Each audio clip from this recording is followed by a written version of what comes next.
afternoon, Miss Wario's Social Justice class. My name is Munir and I will be your special guest for this afternoon. Today we will be talking about Indigenous cultural appropriation. Due to the use of their sacred objects and practices being misused, stolen, culturally appropriated by non-Indigenous people without the approval by members of the Indigenous community.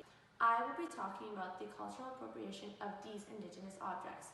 The pin rose starter witch kit, the misuse of talking sticks, the stealing of totem poles and appropriation of them.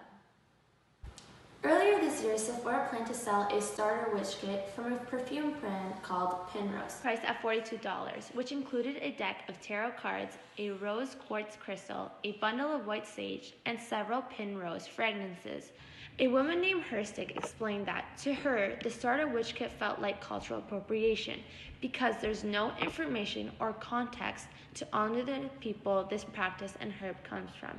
It is clear that Pinrose and this product that they had wanted to sell is a form of cultural appropriation. On to the next product that showcases a form of cultural appropriation, we will now be discussing talking sticks. The talking stick is used in many Indigenous cultures, and it is an ancient and powerful communication tool that ensures a code of conduct of respect during meetings and group gatherings.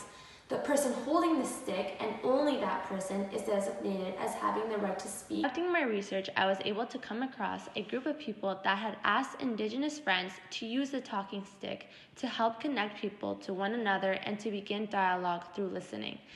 The Indigenous people had graciously granted them their blessing. With this information, it became clear to me that non-Indigenous people should not begin to use the talking stick without having declared to the specific group where the talking stick originated from. They should explain the history of the talking stick in order for people to understand that the Indigenous people have been using this method for many generations. The story of the talking stick originated from 5 Native American tribes: the Mohawk, Seneca, Cayuga, Oneida, and the Onondaga. An Indigenous woman named Francesca Mason-Boring can also confirm my statement that if people are choosing to use an Indigenous object or practice, they must first explain the history behind it. Francesca says, to honor the origin of every tradition and ritual is important because that is the place where cultural appropriation comes in.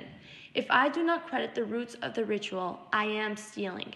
I am not appropriating the respect of the roots of origin to the ritual. Moving on, we will now be talking about another form of cultural appropriation through objects, this time being totem poles and how they're being sold and misused by non-Indigenous people. Rob Southcott is a manufacturer and designer of many products in Toronto. He has created a new sort of merchandise called totem cups, which resemble totem poles. This product is the totem pole, which is interpreted by a non-native who has no knowledge of the sacredness or intentionality behind the designs of Northwest Coast totem poles, but also the fact that the revenue of this product, clearly based off Indigenous designs, goes to the non-native artists. So he benefits while the tribes that created and maintained this style of art do not. This is a complete and accurate form of cultural appropriation. After conducting my research, I was able to infer some factors that contribute to this injustice. Firstly is the lack of knowledge and education. People must be taught about the Indigenous culture in order to know how to respect it and how to support it. Secondly is geography. By living in different countries, people are not informed about this injustice and are constantly contributing to it without being aware of it. Thirdly, we have history.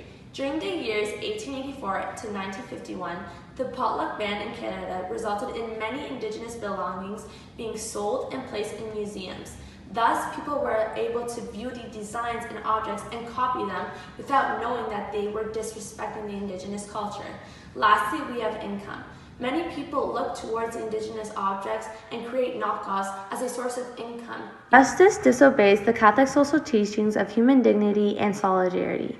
With human dignity, this injustice does not demonstrate that all human life is sacred, as they are marginalizing and misusing products.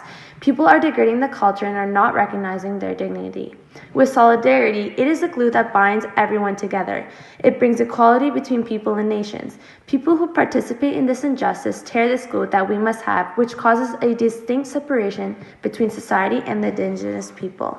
Lastly, two initiatives that contribute to support the return of sacred Indigenous products are the Skyday and Kaida community. They contact museums firsthand, asking thousands of them to bring back their ancestors' belongings. Next week, we will go into depth with both of these groups. Thank you, and I hope you enjoyed this broadcast.